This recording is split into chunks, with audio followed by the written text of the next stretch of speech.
Hello everyone, my name is Foibles and today we're going to talk about Order Tomes in Age of Wonders 4. I'm going to give you lots of details about the various different tomes as well as talking about any synergies that you might want to use in your games. So, let's get started with the Tome of Zeal. The Tome of Zeal and many of the Zeal type tomes in the Order tree work very well with this Condemned debuff. You'll see lots of spells and abilities and units that inflict it. Condemned is a neat little debuff on its own. It gives -3 status resistance, which is always nice for making better status effects stick. It also, very importantly, lasts until the end of battle. So once something has been condemned, that's it. You don't have to worry about that status effect going away unless it gets purged. Condemn itself is available to your heroes as a simple battle magic hero skill without any other point investments with a range of 4. Bear in mind, this hero skill does provoke retaliation attacks, so don't use this in melee range unless you're flanking the enemy. You can also get Condemn available in the very simple spell Condemnation. This spell costs a measly 5 mana, which makes it very cheap. It only affects 1 unit, but it does a decent 15 spirit damage for the cost, as well as inflicting Condemned, which your other units are going to use. You get a really excellent province improvement with the Tome of Zeal, which is the Circle of Zealotry. This gives +10 draft. Now, on its own, +10 draft is great, but this is +10 draft per positive or negative level of alignment. So this can go all the way up to +30 draft, which is enormous. Now, obviously, this really incentivizes not being neutral, because then you're not going to get the benefit. You want to focus on being either pure good or pure evil. It gives a little bit of city stability for adjacent province improvements, but that's pretty minor, and it also counts as a quarry, which is useful for boosting things. Summon Zealot is a really useful early summon. It costs 60 mana, which isn't very much, as well as it gives you a fighter unit of your race, which is really handy. The Zealot itself starts with the Zeal bonus that you're going to see more of later, and it's a basic fighter with a simple melee attack. It's pretty squishy, it's not going to live very long, but you use them to bulk out your armies early game when you need to fill them out. Legion of Zeal is how you start giving the Zeal buff, which makes your units gain +2 spirit damage and do double the spirit damage against condemned units to all your melee units here.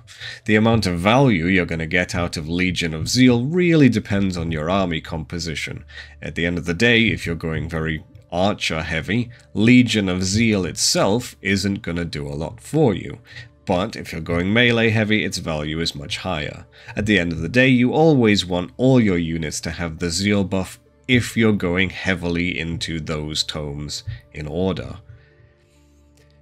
Inspiring Chant is a fantastic little buff spell with a nice wide 2 hex radius that gives +10 morale and 2 strengthened if they have Zeal.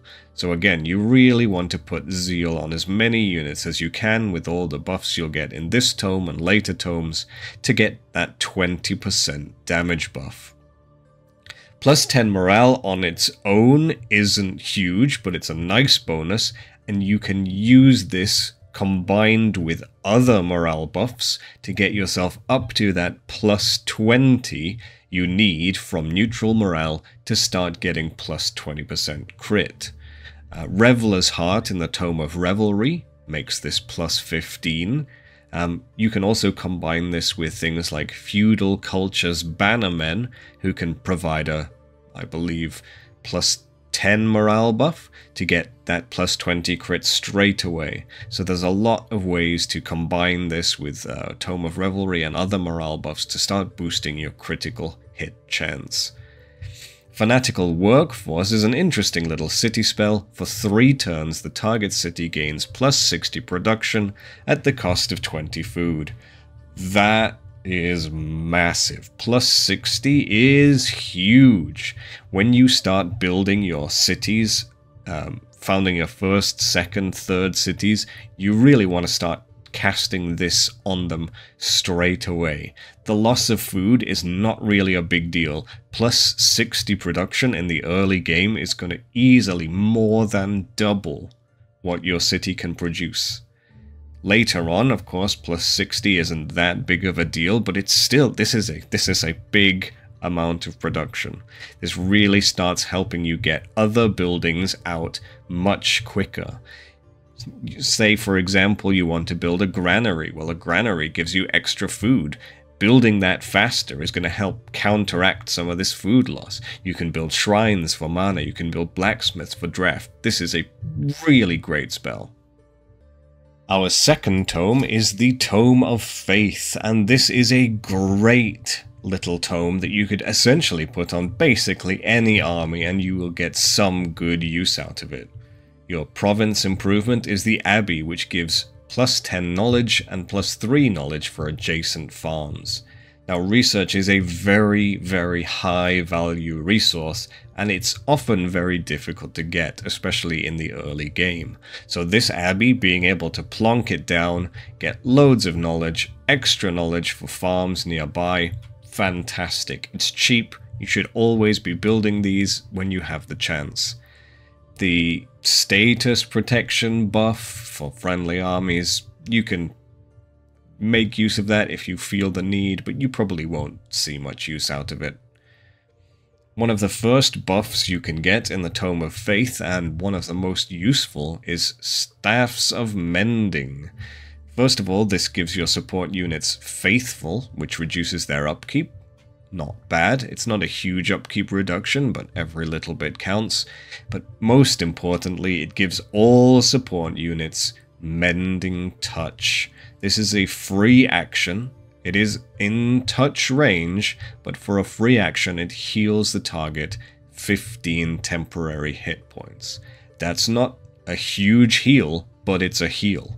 Many support units that you can get in other tomes and other cultures don't actually have a better heal than that.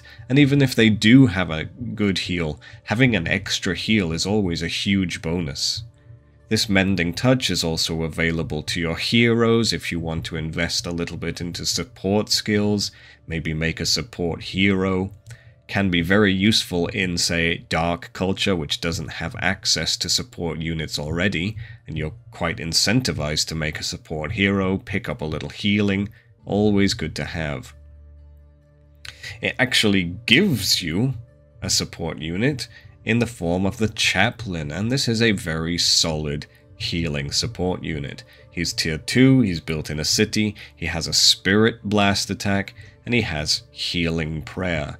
This is a huge heal, plus 30 temporary hit points, and possibly even more important than the heal, it removes negative status effects, which can be very, very significant in this game. He also gets a nice little buff you can use on a single target, which gives 20% crit chance, 20% damage, and a little bit of resistance to magical attacks. Great little buff to cast on a unit before you actually clash with the enemy.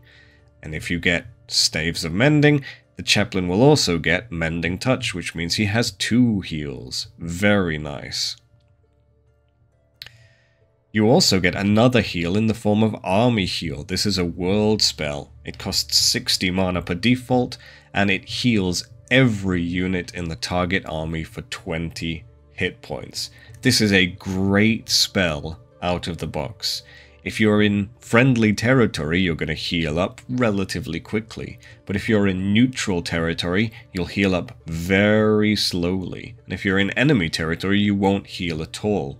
So being able to heal your units on demand is fantastic. This comes out in the early game, and it remains relevant pretty much throughout the entire game. Faithful Whispers is a sustained city spell you cast on free cities. It costs 45 mana to cast, which is very cheap, and it means your allegiance with the free city increases 30% faster. This is very significant, especially in an order-heavy playthrough, which really incentivizes having lots of vassals. Being able to vassalize a free city faster, maybe beat your opponent to it, get their income, more of their income faster than you normally would, it's great. Wrath of the Faithful is a simple little damage spell that scales really well later in the game. It only costs 10 mana to cast, and it does a piddling 10 spirit damage by default, but you gain +5 spirit damage for each friendly Faithful unit. Now with just Tome of Faith alone, that's maybe only going to be a couple of support units. You know, you might boost this up to 20 damage, but later on in the game, especially since this can count up to 8 faithful units, this can do 50 damage on a single target for only 10 mana. That's crazy value for a damage spell.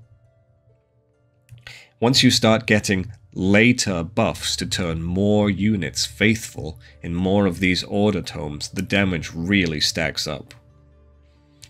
Lastly, we have the Convent. This is a city structure which gives +5 knowledge and +5 mana for each city stability level above unstable.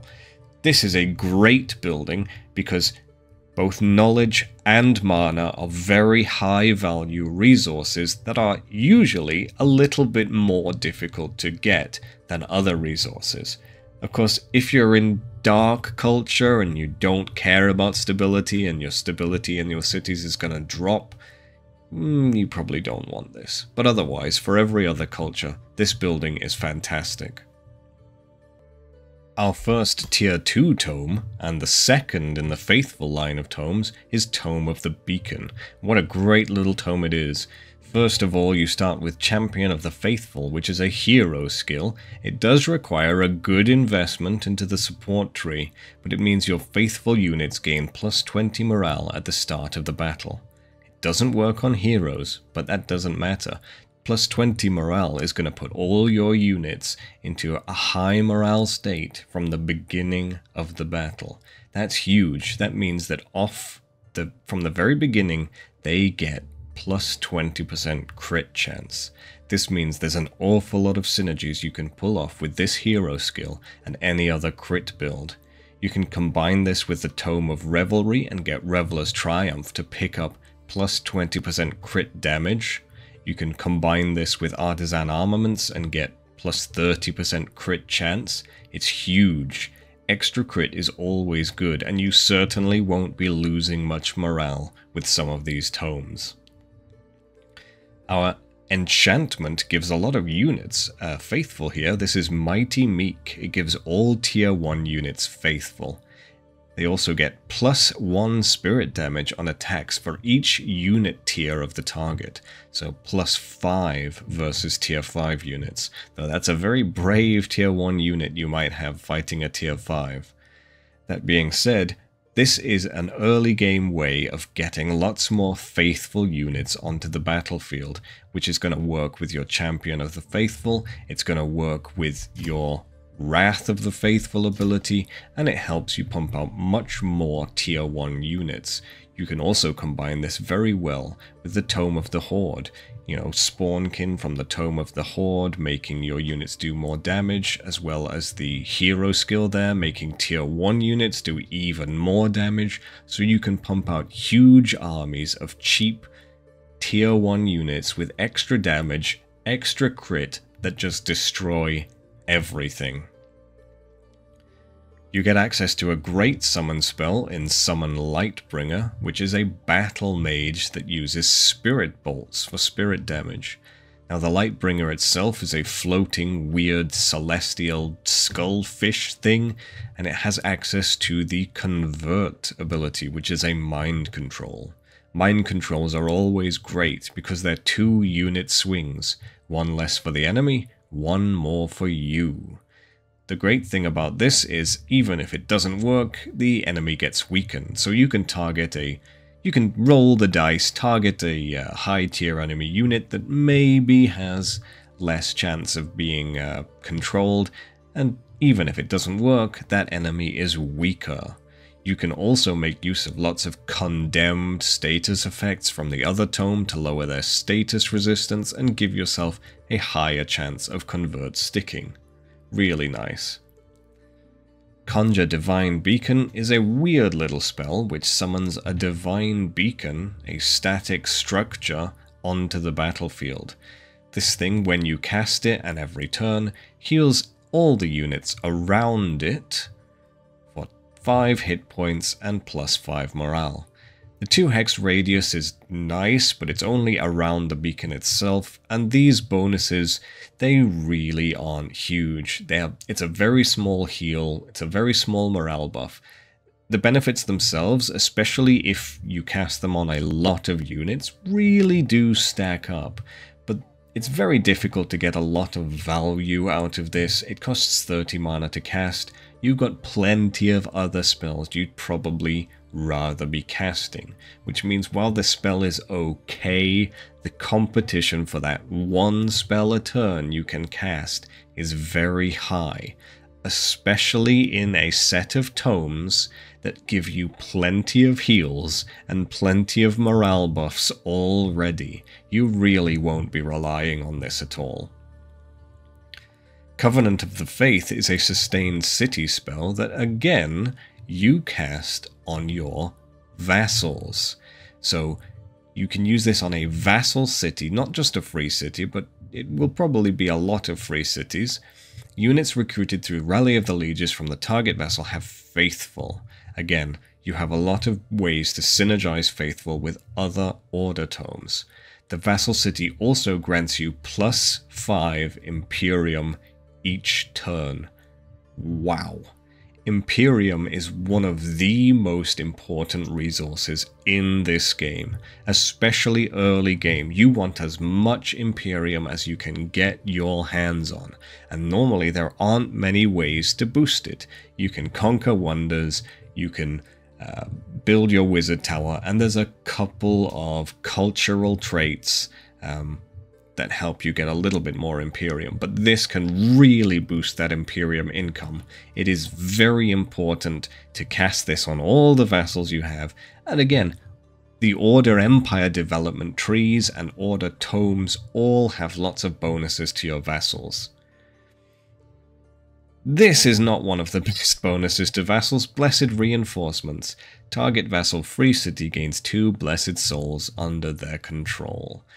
This is a cheap spell at 45 mana, but even despite its low cost, this does so little for you.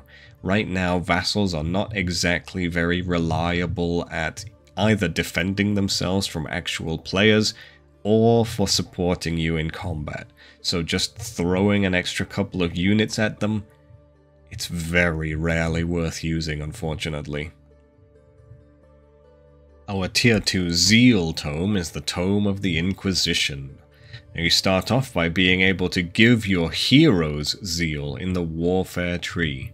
This is always good to pick up if your hero is dipping into Warfare, because you get that same +2 spirit damage that's doubled against condemned units that your units also get. It also means your heroes can pick up some of the benefits from things like Inspiring Chant.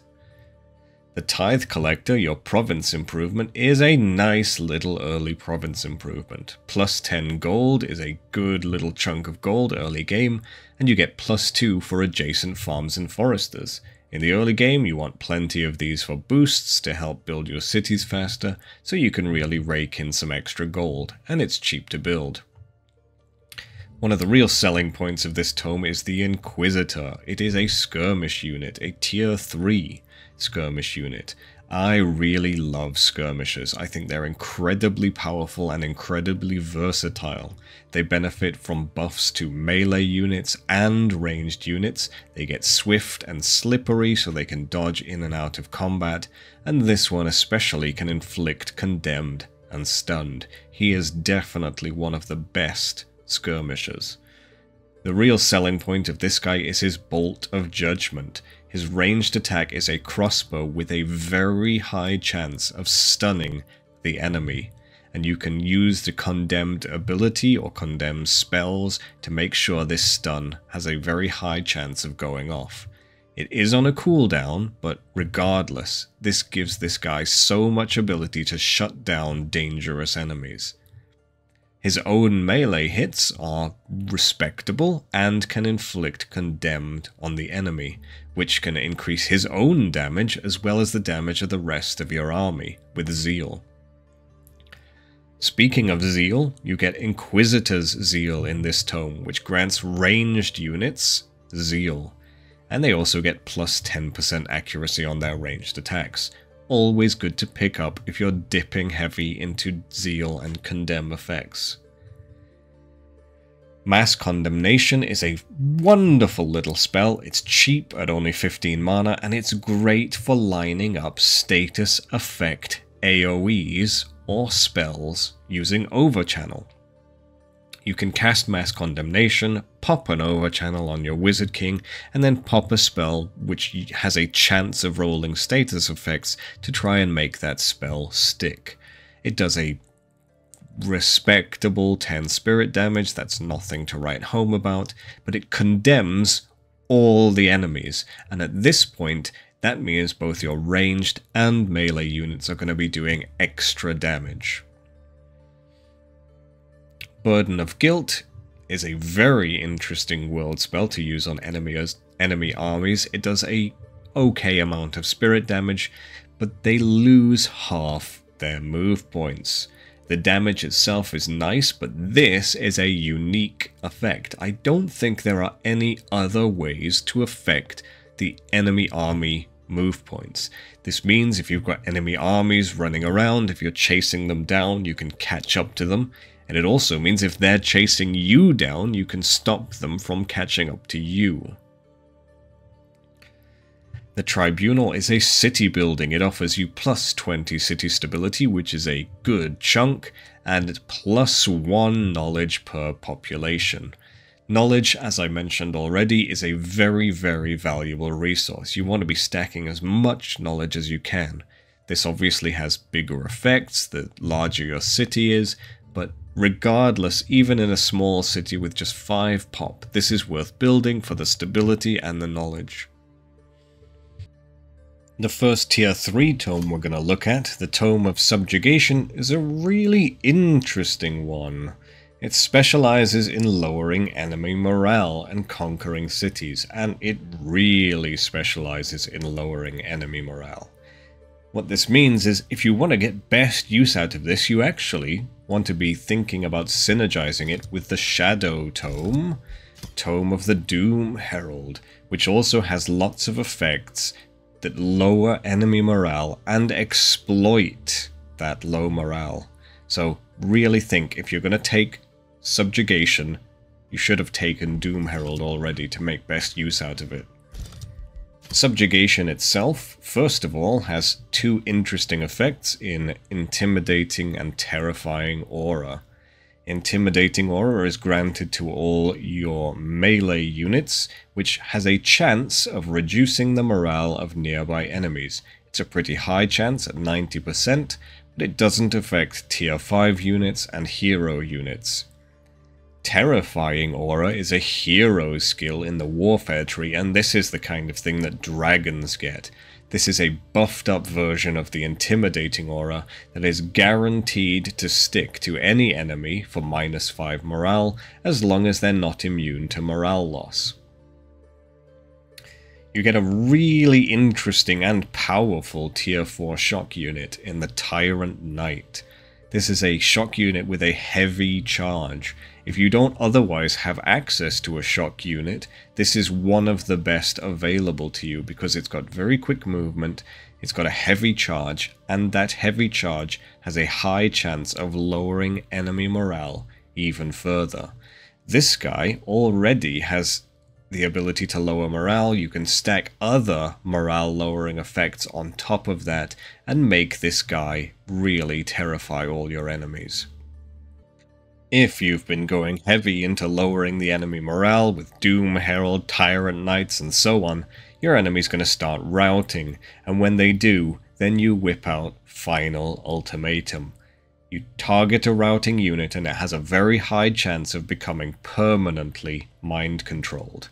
If successful, it gains 60 morale, so it starts, not running away when it flips to your side, and if resisted, it dies.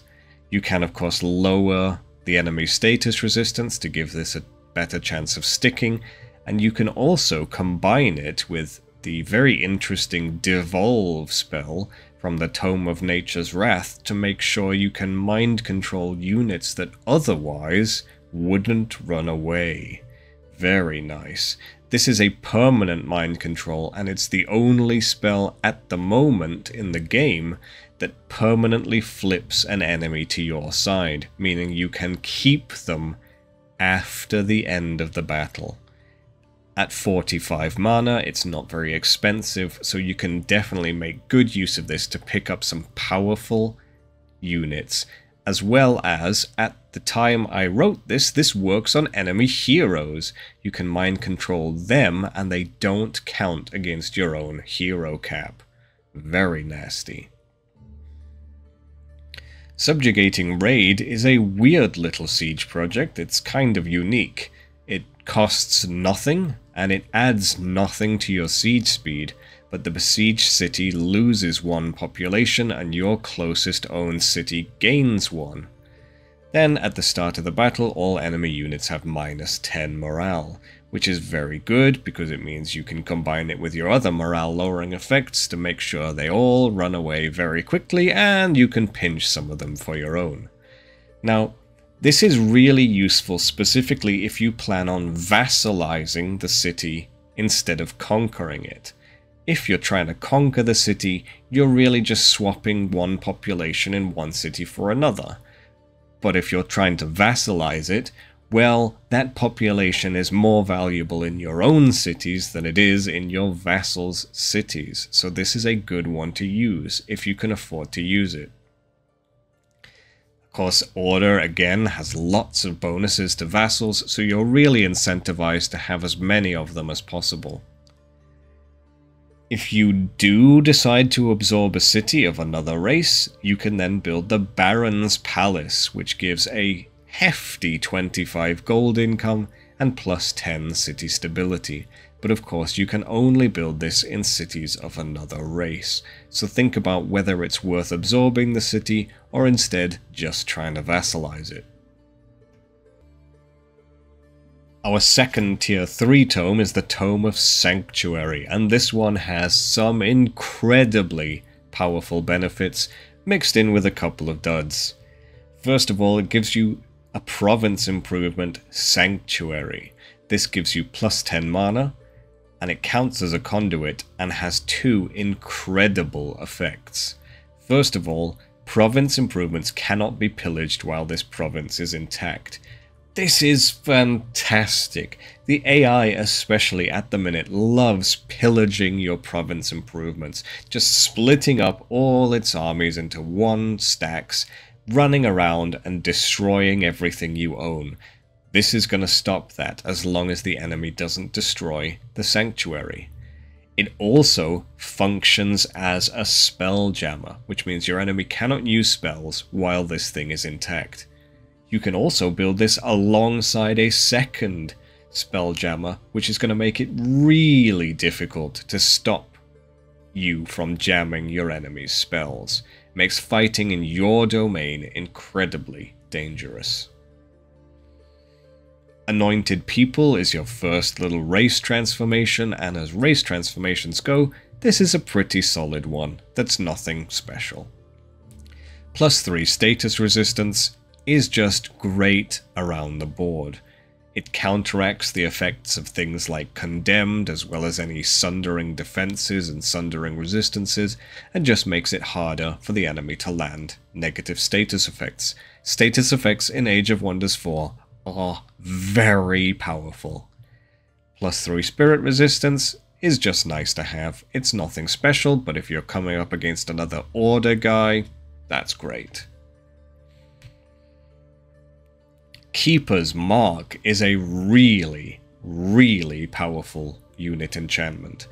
First of all, it grants Faithful to all your melee units, which really helps because now you can start rolling out Tier 2 and Tier 3 units and giving them faithful, replacing some of the Tier 1 units you are using in Tome of the Beacon. Not only that, but when taking fatal damage for the first time, makes them unable to die or use evasive abilities for 1 turn. This is incredible. It makes your army so tanky, and seeing as how the Order Tomes are filled with healing, once they take that damage and they get their Steadfast ability, I think that's what it's called, Steadfast, which makes them unable to die, you can just heal them right back up. It is great, and if you, like me, hate losing units in battle, this is a way to make it so you can be a bit more aggressive with your melee units. You can throw them up in the face of the enemy, doing some heavy damage, knowing that you have at least an extra turn to save them if things go wrong. And what better way to save them than with the Salvation spell? This is a pretty expensive spell, first of all. It costs 80 mana, which hopefully you'll have plenty of, but 80 is not cheap. Still, it heals all the target's hit points as temporary hit points, which means this is a full heal. Again, this combos really well with Keeper's Mark, since that unit is going to be at 1 hit point. It also, perhaps even more importantly, dispels negative status effects. There's lots of nasty negative status effects in this game, so getting rid of them and fully healing is great. 3 bolstered resistance on top of that is just a little bit of icing on the cake. Now for the duds. Consecrated Domain and Healing Spires. First of all, Consecrated Domain is a sustained city spell which gives all friendly units in the domain plus 2 resistance and plus 20 morale at the start of the battle. These are actually pretty nice effects, especially plus 20 morale, putting you at high morale for the crit chance straight away. The problem is, it's a defensive spell. I don't really like defensive spells. How often are you fighting enemies in your domain? Enemies that you aren't already gonna walk all over? Probably not that often. Still, if you are fighting defensively, if you have enemies in your domain you want to kill, this is a pretty decent spell for it. Healing Spires, unfortunately, is the worst of the two. This is a city structure that adds 12 Healing Spires in combat during a siege. During a siege, well, I'm not too fond of that. How often do you fight defensive sieges? Probably not very often. Might be worth more in multiplayer, but again, siege projects exist to get rid of these things, and they're not even hard to kill if you do have them in combat. They do offer a nice little heal, but you probably will never even see this. The extra bonus is friendly units in the domain heal 12 a turn, which is nice, but again, it's not that valuable. Healing outside of your domain tends to be a lot more valuable. Our first tier 4 tome is the Tome of Exaltation, and this one has a lot of seriously good stuff. First of all, the Ruler's Statue, a nice little province improvement. You can only build one of them, and it has to be built in your throne city. This grants extra Imperium from allied empires and high-level free cities, and we've already talked about how useful extra Imperium can be, though getting it later in the game makes it a little bit less valuable. The other effect that's really useful is spells can be cast even if the ruler is in the void. You don't want to lose your ruler. If you do, it's pretty crippling. This makes it a bit less crippling, but still be careful with your ruler, don't get them killed. Exalted Brilliance is a weird little hero skill. It's a warfare skill, and it's a very high level warfare skill that blinds adjacent enemies. Blind is only really good for lowering the accuracy of ranged units and cancelling retaliation attacks. Since this happens at the end of your turn, you're not going to cancel any retaliation attacks from something that you go up and hit. And at the end of the day, if you're running up and hitting archers, they're probably not going to be able to turn around and do much damage back to you. I wouldn't really recommend this skill. It's a bit risky to try and get value out of it. If you have the free skill points, okay, it's not great. Your major race transformation is Angelize, and what a race transformation it is. It turns your entire race into Celestials.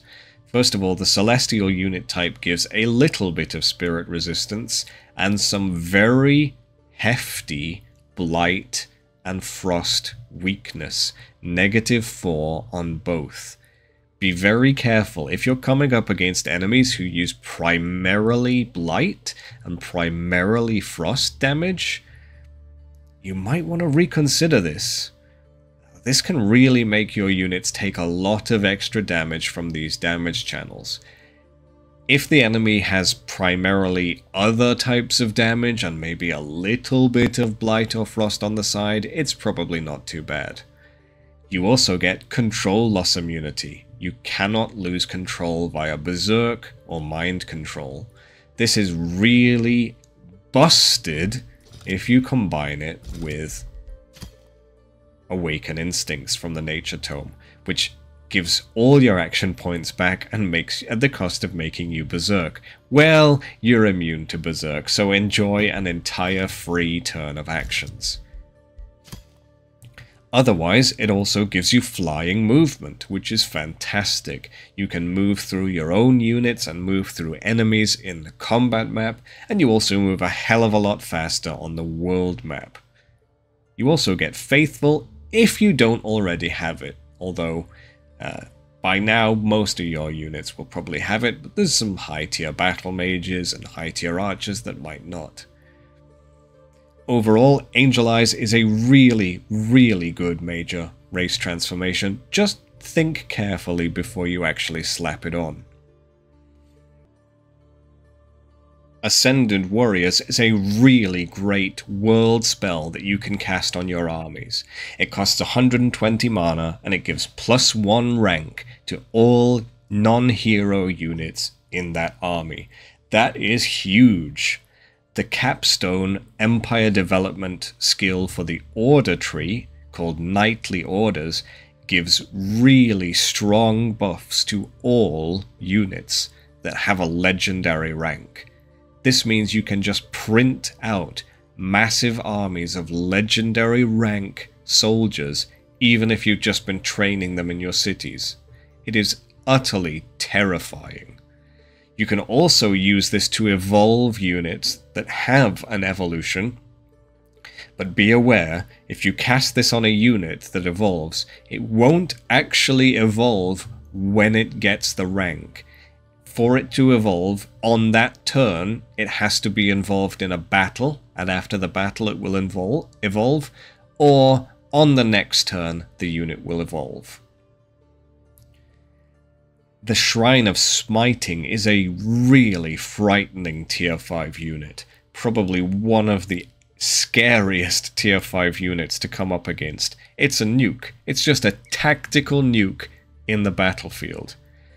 Don't let the enemy get close to this thing though, because it cannot use either of its abilities in an enemy zone of control. However, its abilities are terrifying.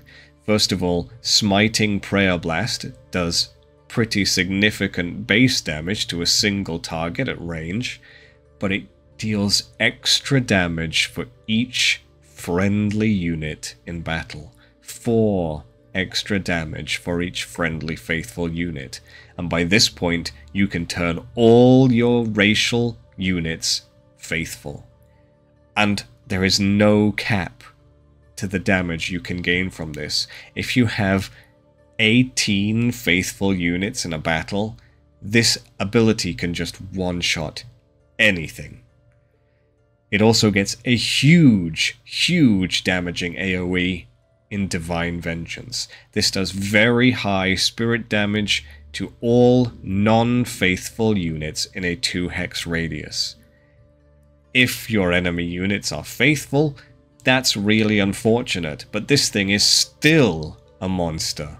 And if your enemy units are not faithful, well, this is a massive amount of spirit damage in a very big radius at a very long range.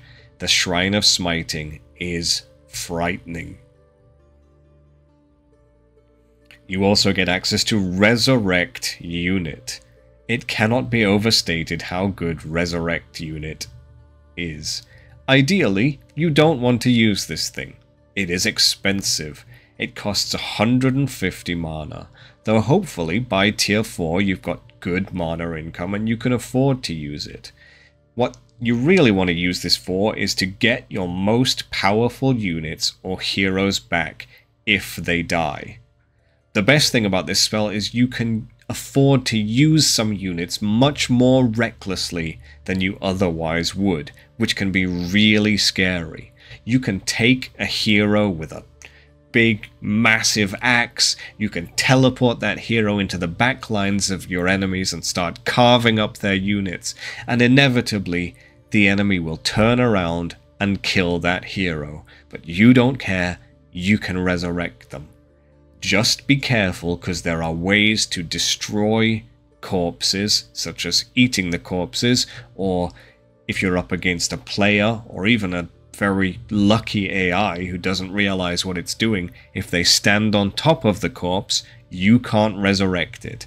Still, clear the way, resurrect that hero, get your powerful units back. The ability to use your units without fear of losing them is really great. Lastly, Temple of the Exalted. This city gains plus 20 city stability and plus 10 mana. First of all, plus 20, nice chunk of city stability, and plus 10 mana is always valuable. That's not it though, you also double city governor bonuses. This is nice, it's not amazing, it's probably just going to give you a few little extra bits of food production etc. here and there. It doesn't double the bonuses from being like an Order Adept or a Shadow Adept or whatever. That would be pretty broken. But still, this is a solid building. Mana is nice, stability is nice, you may as well pop that on there. Our second tier 4 tome is the Tome of Supremacy, specialized in increasing morale and managing a big empire. This is a weird one. Got to admit, this is a weird one. First of all, your hero skill and a buff to your battle mages and support units is Supreme Magic. This gives zeal to your battle mages and support units, and this is the first time they can get access to this. Again, zeal, extra spirit damage, doubled against condemned units.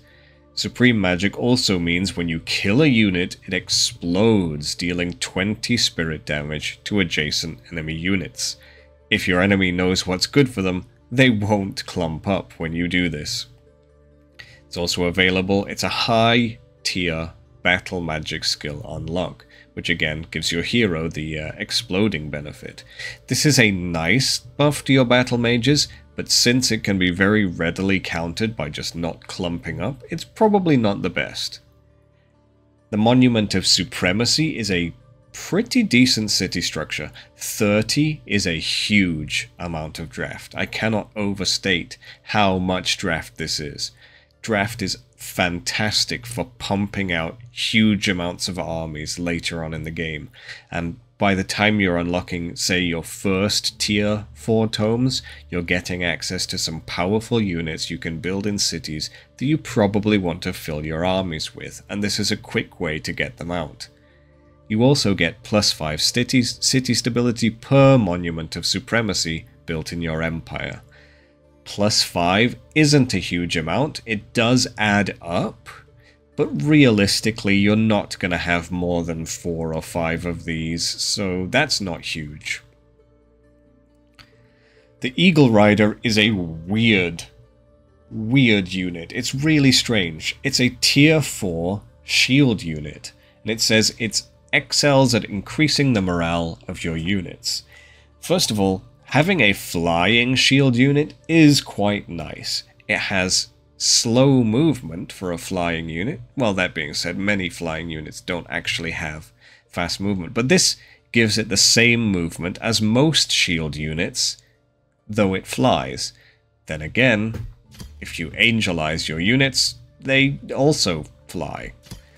As a tier 4 unit, it's a lot more tanky than most shield units you're going to get access to. It's got very high defenses. It's also got a melee attack that does pretty high spirit damage, and it has this emboldened ally ability, which one action, it starts on cooldown, and it gives rally and 2 strengthened in a 2 hex radius. That's nice, I suppose. This unit as well, it's not shown here, but it's in its unit card. It increases your unit's morale gains for all your units by, I think, 25%, and it does double morale bonuses every time it kills a unit. This is a weird unit. Do you need a tier 4 shield unit? I usually don't find myself needing a tier 4 shield unit, but it's good at what it does. It's a good counter if you have, if you're up against an enemy that's using a lot of morale drain on you.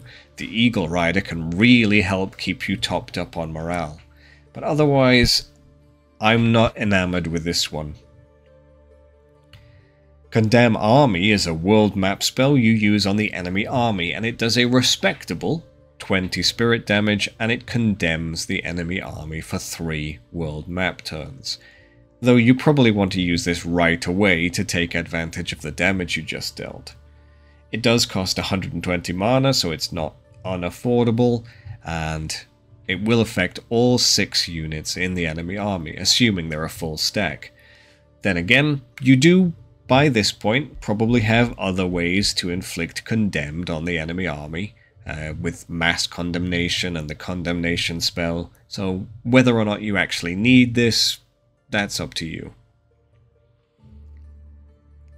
Anthem of Victory is a buff spell that affects all your units and gives them a very solid +3 strengthened for +30% damage straight off the bat and +15 morale. If you combo this with Reveler's Heart, that means your whole army can get high morale with a single cast of this spell, and it can also be really useful for counteracting any enemy weakens or any enemy morale drains they might have. That being said, Anthem of Victory is very expensive. It costs 200 morale. It's pretty powerful. If you want real use out of this, you want to be making sure you use it in a battle where you have full stacks. If you have 18 units coming into that battle, you're going to get a lot more value out of this spell. That being said, again, there are other ways to gain morale, there are other ways to gain strengthened.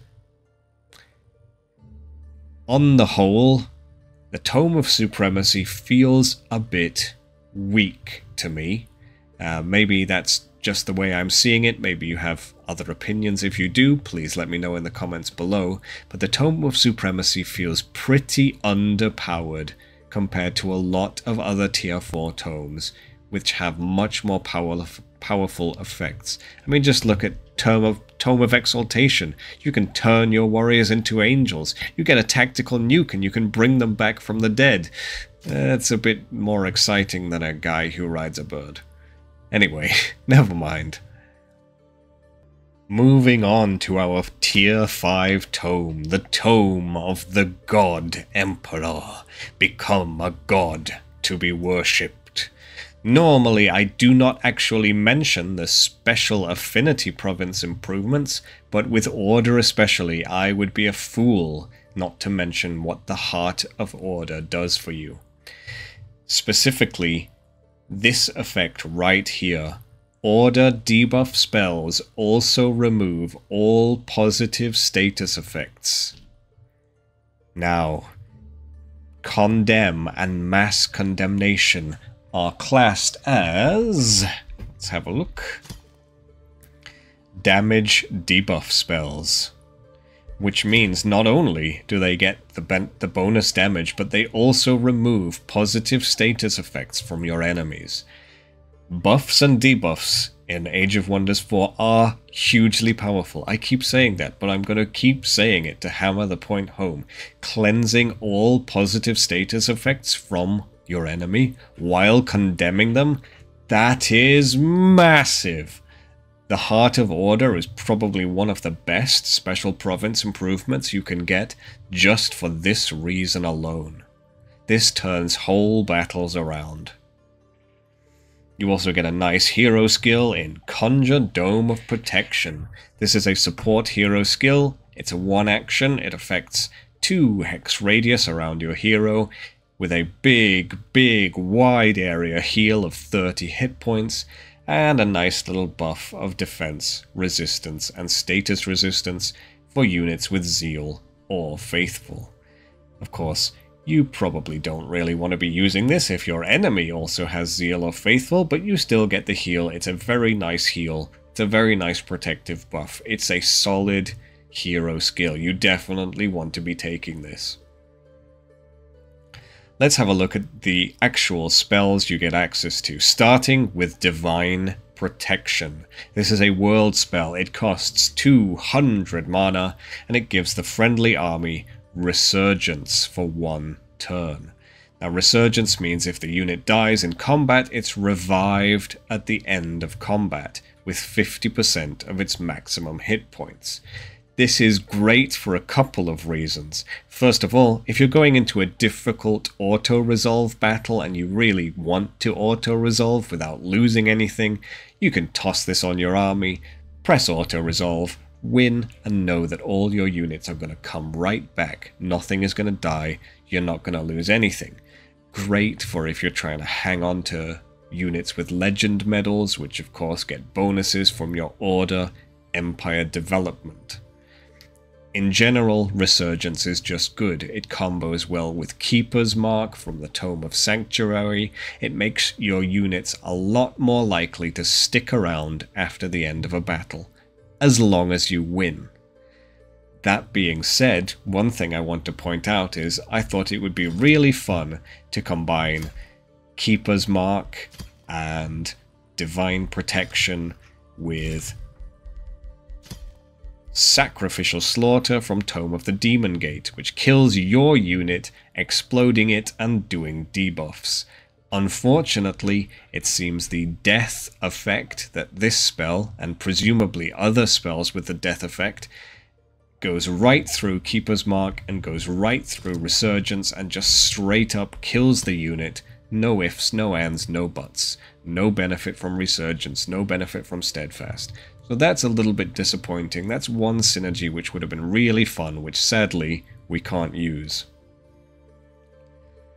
Exalted Champion is a buff spell which gives one unit for 3 turns plus 100% damage, as well as bolstered defense, bolstered resistance, and status protection, maxing all those out for 3 damage. Of course, the big effect here is the plus 100% damage. If the enemy doesn't have a way to cleanse this buff, whatever you cast this on is going to wreck. And ideally, you want to be casting it on a hero, preferably one with powerful AoEs. A lot of the battle magic AoEs, like Frostfire Detonation, can be really nasty if you start doubling the damage they do. It's not a cheap spell at 150 mana, but by this point in the game, that's probably nothing to you. Wrath of the Emperor is a spell you cast on the enemy army, which does a respectable 20 spirit damage. It lowers their morale slightly, and it condemns them. And they take extra damage if you cast it on them in their own territory. This spell is just a nice spell to use before a battle. It costs 120 mana, and it basically makes Condemn Army pretty much obsolete. Another black mark against the Tome of Supremacy, I'm afraid. Lastly, but certainly not least, you get access to Mass Revive. This is a huge healing spell. It brings all friendly dead units with Faithful or Zeal back to life, with 50% of their hit points. It costs 200 mana, but this is a fantastic effect. That being said, unfortunately, it's a little bit weak compared to something like Mass Rejuvenation from the Tome of the Goddess of Nature, which has a very similar effect but also heals living units. Slightly disappointing. And overall, the Tome of the God Emperor is not the most powerful of tier 5 tomes, but it does have some incredibly potent benefits. And I think if you really want to get good use out of this, you want to be using your Exalted Champion, and you want to be using the Heart of Order to purge positive status effects that your enemies use. So, that's a quick look at all of the Order tomes in Age of Wonders 4. I hope you found this video helpful. I hope you maybe learned something. If you did, please leave me a like and a subscribe, and I will see you again for the next one. Take care.